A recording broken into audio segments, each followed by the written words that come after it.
পবিত্র কোরআনে কয়েকটি বিষয়ে বিশেষ জোর দেওয়া হয়েছে। কয়েক পৃষ্ঠা পরপরই সেই কথাগুলো আমাদের মনে করিয়ে দেওয়া হয়েছে।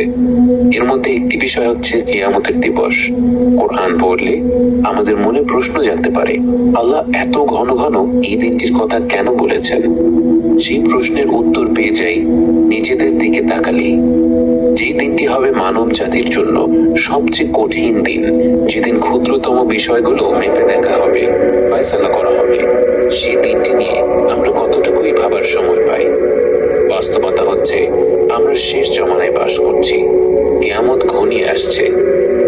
রাসূল সাল্লাল্লাহু আলাইহি ওয়াসাল্লাম বিভিন্ন হাদিসে কিয়ামতের কিছু আলামতের কথা উল্লেখ করেছেন। উলামারা এই আলামতগুলোকে দুই ভাগে ভাগ করেন, বড় এবং ছোট। ছোট আলামত অনেক রয়েছে, যার মধ্যে অন্যতম হল রাসূল সাল্লাল্লাহু আলাইহি ওয়াসাল্লামের মৃত্যু। 1400 বছর আগে ঘটে যাওয়া এই ঘটনা যখন কিয়ামতের একটি সুস্পষ্ট নিদর্শন হিসেবে উল্লেখ করা হয়েছে, আমরা বুঝতে পারি আমরা কিয়ামতের কত কাছে চলে এসেছি।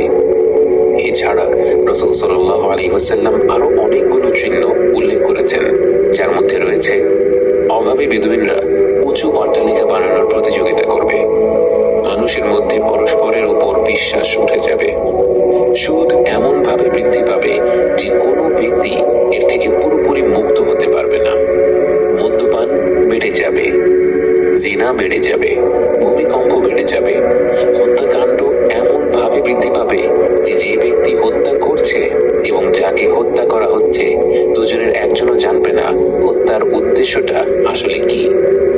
নারীরা কাপড় পরিধান করা সত্ত্বেও বিবস্ত্র হবে, মিথ্যা সাক্ষ্য দেওয়ার প্রচলন থাকবে, জন্তু জানোয়ারেরা এবং নিষ্প্রাণ বস্তু মানুষের সাথে কথা বলবে এবং সবচেয়ে নিম্ন স্তরের লোকেরা সমাজের নেতা হয়ে যাবে।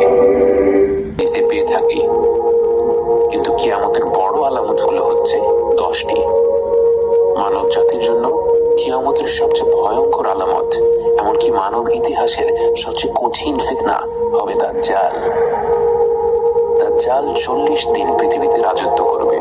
এর মধ্যে প্রথম দিনটি মনে হবে 1 বছরের সমান, দ্বিতীয় দিনটি মনে হবে 1 মাসের সমান, তৃতীয় দিনটি মনে হবে 1 সপ্তাহের সমান এবং বাকি দিনগুলো সাধারণ দিনের সমানই মনে হবে।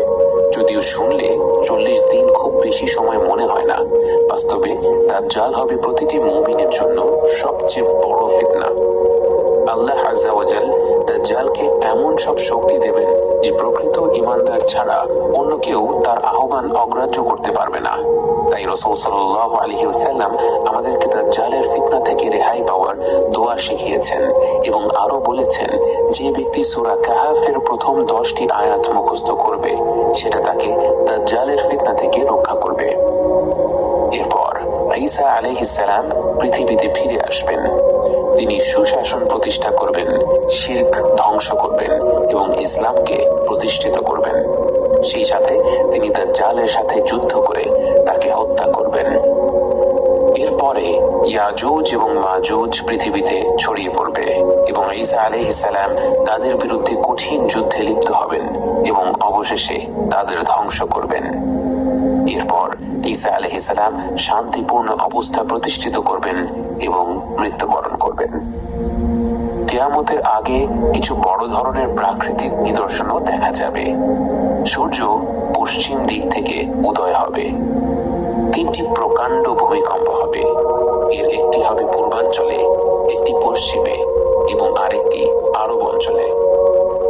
আরেকটি প্রাকৃতিক আলামত হবে 40 দিনের জন্য একটি গাঢ় ধোঁয়ায় গোটা পৃথিবী ছেয়ে যাবে। এতে বিশ্বাসী এবং অবিশ্বাসী নির্বিশেষে প্রত্যেকে আক্রান্ত হবে। এই ধোঁয়ার ব্যাপারে আল্লাহ তাআলা বলেন,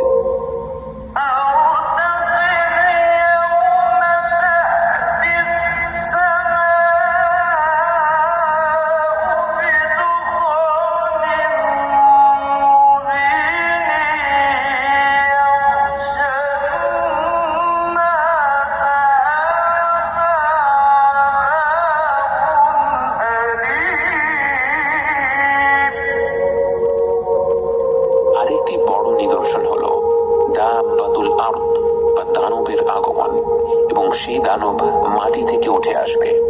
তাকে আল্লাহ কথা বলার ক্ষমতা দিবেন। এবং সে মুমিন এবং অবিশ্বাসীদের চিহ্নিত করে দিবে। কিয়ামতের আগের সর্বশেষ আলামত হচ্ছে ইয়েমেন অঞ্চল থেকে এক প্রকাণ্ড আগুন শুরু হবে, যা ছড়িয়ে পড়বে পৃথিবী জুড়ে।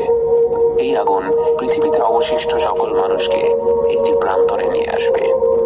এই শেষ নিদর্শনের পর আরম্ভ হবে কিয়ামত।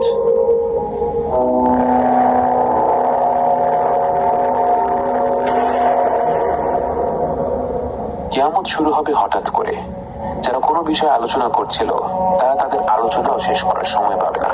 কেউ কারো পরিবার পরিজনদের সতর্ক করার সুযোগ পাবে না। যে দুজন ব্যক্তি কোনো লেনদেন করছিল তারা তাদের লেনদেন শেষ করার সুযোগ পাবে না। যে ব্যক্তি ঘরে দুধ নিয়ে যাচ্ছিল সে সেই দুধের স্বাদ পাবে না। যে ব্যক্তি মুখে খাবার তুলছিল সে সেই খাবার মুখে দিতে পারবে না। হঠাৎ করেই ইসরাফিল আলাইহিস সালামের সিংহার শব্দে আরম্ভ হয়ে যাবে কিয়ামত।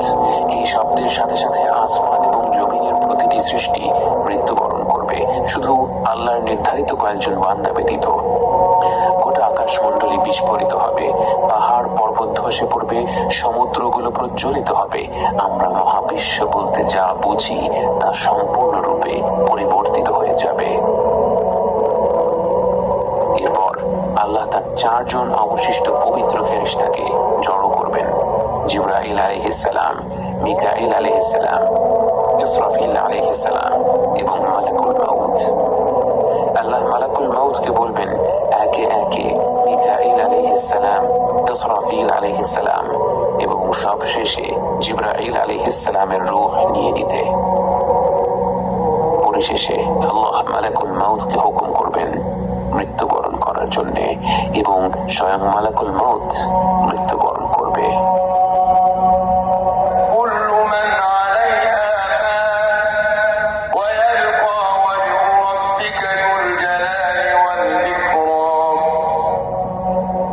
এরপর আল্লাহ নিজেই নিজেকে প্রশ্ন করবেন, আজকে সব কর্তৃত্ব কার জন্য?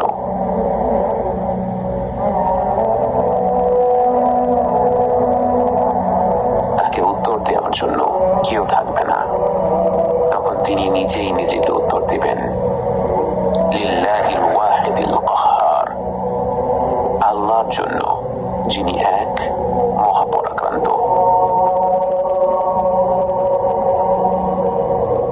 আল্লাহ তার অসীম জ্ঞান অনুযায়ী বিচার দিবসের জন্য পৃথিবীকে এক প্রকাণ্ড সমতল ভূমিতে পরিণত করবেন।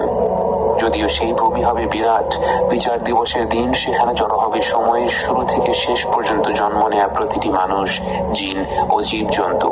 তাই সেই পুরো ভূমিটি ভরপুর হয়ে যাবে। সেই সমতল ভূমিতে গেঁথে আছে হাজার হাজার বছর ধরে কবর দিয়ে আসা মরদেহগুলোর মেরুদণ্ডের একটি ক্ষুদ্র কণা। আল্লাহ সেই ভূমিতে এক বিশেষ বৃষ্টি পাঠিয়ে দেবেন। সেই বৃষ্টির পানি পেয়ে প্রাচীন সেই দেহগুলোর নিশ্চিহ্ন প্রায় অবশিষ্ট অংশ থেকে ধীরে ধীরে বেড়ে উঠবে এক নতুন দেহ। বারজাখের জীবনের ঘুমন্ত আত্মা জেগে উঠবে এই নতুন শরীরে। আবারও সিংহায় ফু দেয়া হলো, কারণ ততক্ষণে ফেরেশতাদের পুনরুজ্জীবিত করা হয়ে গেছে। আবারও এক প্রকাণ্ড শব্দে কেঁপে উঠবে নতুন এই সমতল পৃথিবী। সেই কম্পনের সাথে সাথে আপনি হাত পা ছুড়ে বেরিয়ে আসবেন মাটি থেকে। চোখ মুখ থেকে ধুলা মুছে আপনি চারিদিকে তাকাচ্ছেন। অনেক অনেক গভীর ঘুম থেকে উঠে সবকিছু নতুন লাগছে, সবকিছু আশ্চর্যজনক লাগছে। আপনার চারিপাশে অগণিত মানুষের ভিড়, মানুষ, জিন, পশু পাখি, ফেরেশতা, চারিদিকে ছোটাছুটি। আপনিও বাকিদের সাথে ছুটতে শুরু করেন। বুঝতে পারেন বিচার দিবস শুরু হয়ে গেছে।